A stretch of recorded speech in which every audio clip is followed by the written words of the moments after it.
You finished your script, or so you think. Your story is solid, you feel like everything is working, but you've got one last pass you need to make before you share it with others. A polish pass. It's your last set of revisions, and I'm going to give you 3 things to consider when doing it, and 4 categories of things that you should check. Now, there may be other things to consider because each script is different, but these things I'm going to give you apply to every polish draft.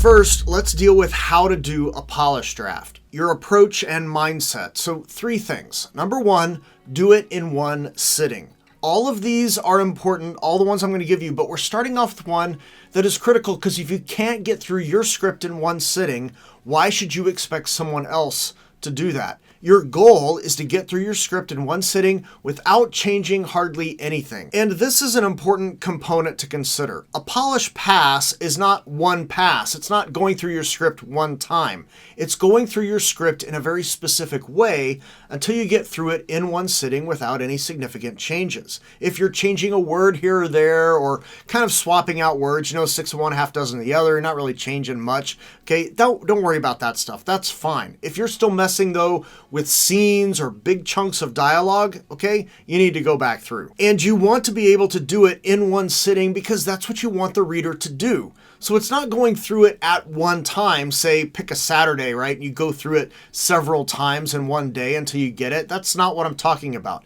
It's going through your script one time. If you made some significant changes, then it's another day. Now do it another day, the next day or whatever, at least the next time you have available. So in theory, yeah, you just go through it once or twice. That's a polish pass. And once you get good at doing a polish pass, that's all it's going to take. But until then, once a day until you can get all the way through it. It's a commitment and you gotta buckle in. If you can only work on your script in long chunks, say on the weekend, then it's gonna take a few weekends, okay? Just know that going in. Number 2, don't skip around. One of the reasons you go through it at one time is because you have a fresher memory of what happens and what specific words are said or how you wrote specific things. This helps you conform elements and make things consistent throughout your script. But if you skip around and don't do it all in one sitting, that first one you're skipping around, it's harder to sort things out. Now, yes, you may read something on page 45 and you're like, oh, that's similar to something I wrote earlier. You flip back, it's on page 23.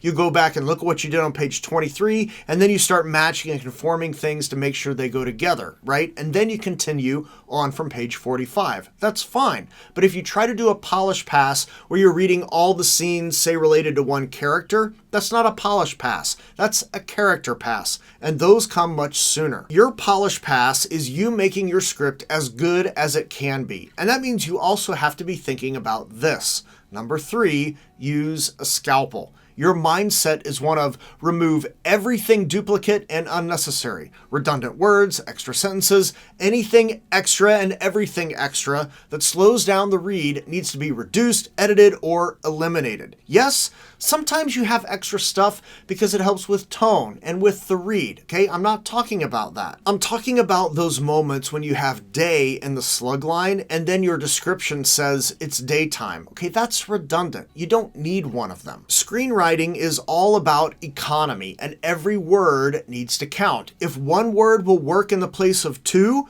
use one word. But if the one word messes up the tone that the 2 words imply, keep the 2 words. You have to be judicious. And it's a delicate dance, and you have to wield a scalpel. Remove the stuff that needs removing without harming the stuff that makes your script great. So read it in one sitting, don't skip around, and use a scalpel. But what are you checking in your polish pass? Okay, basically 4 categories of things. First, grammar and format. Eliminate unintended grammar mistakes. Sometimes you want to write in run-ons or fragments. That's fine. Technically, yeah, they're grammar mistakes, but sometimes that's what you want to do. But if you need a comma because of how you wrote the sentence, put one in. If you need a slug line, put one in, and make sure they are all formatted consistently. Notice I didn't say correctly. I said consistently. There are no rules, there are guidelines, and you can go against the guidelines if you're being intentional, consistent, and the reader understands what you're doing. Now, yes, if the story isn't working, a reader is going to pick on your grammar and formatting. Those are low-hanging fruit to criticize.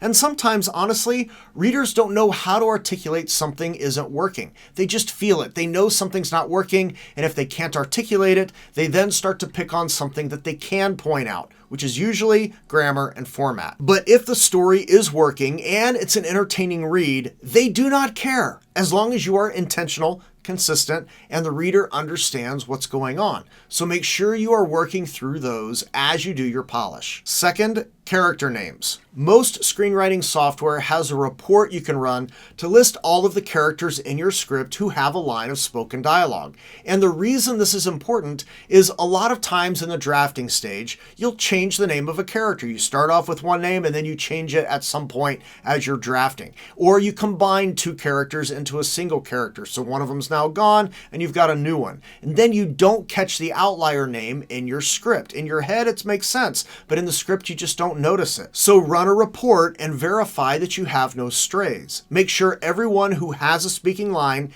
is a character who is supposed to have a speaking line. And then don't just trust the report, because the report will only catch names of characters who speak dialogue. You also have description where character names are at. So do a search for every character you've removed. Use the report as a way to help. If you've changed a name, search for the old name and any spelling variations. There's nothing more aggravating to a reader than to run across a character in a script who is randomly introduced and has one line of dialogue and then doesn't exist anywhere else in the script. Now, I'm not talking about background characters with one line of dialogue that's on purpose. I'm talking about a mistake, and every writer makes them. So don't start thinking that you're the exception, because you aren't. Third, just like with characters, now check all the scenes and slug lines. Again, your software will run a report of all the scenes in your script. Make sure they are all consistent. If you have a Bill's house bedroom and a bedroom Bill's house, that's the same location. So conform the slug lines so they match. It doesn't matter which way you go, but be consistent. Most writers go from bigger to smaller, so Bill's house, then bedroom, or big company headquarters, 23rd floor, boardroom, whatever. So yes, do a search and use a report, but most software also has an outline mode where scenes are listed on what are essentially note cards. If yours doesn't, that's fine, but you want to do a quick pass where you are only reading the slug lines. Make sure they are consistent and you don't have any weird strays. And last, you want to be paying attention to callbacks, setups, and payoffs. This is something you can do to tighten your script and make it feel smart at the same time. And you can kind of think of these things like you think of inside jokes that you have with your friends. Marvel movies used to do this really, really well. And one of the great lines that was a callback was Captain America saying, "I can do this all day." It was early on and it showed up throughout the script, even across multiple movies. And the polish is where you find and hone those elements. Now, don't go crazy or it'll sound like everyone in your script is talking in code, but a few here and there are great. And because you are immersed in your script and reading it in one sitting, and you're not skipping around and you're using a scalpel, you'll be able to identify the moments you can emphasize. And no matter your script, these elements will help you complete a solid polish pass, which is just one part of the entire process of writing a screenplay from idea all the way to one that is getting read. And if you want to work in Hollywood, you have to hone your process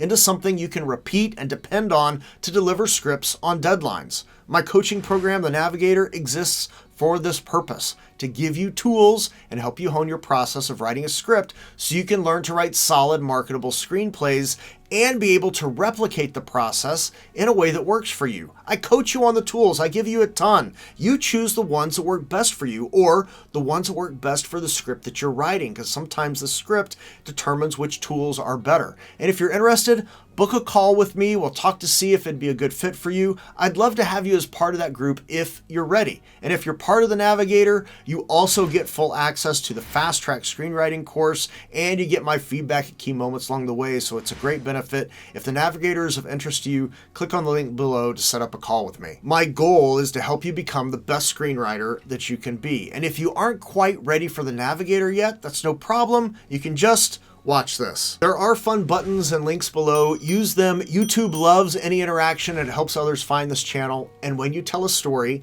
have a solid polished draft so you can tell a story that matters. See you later.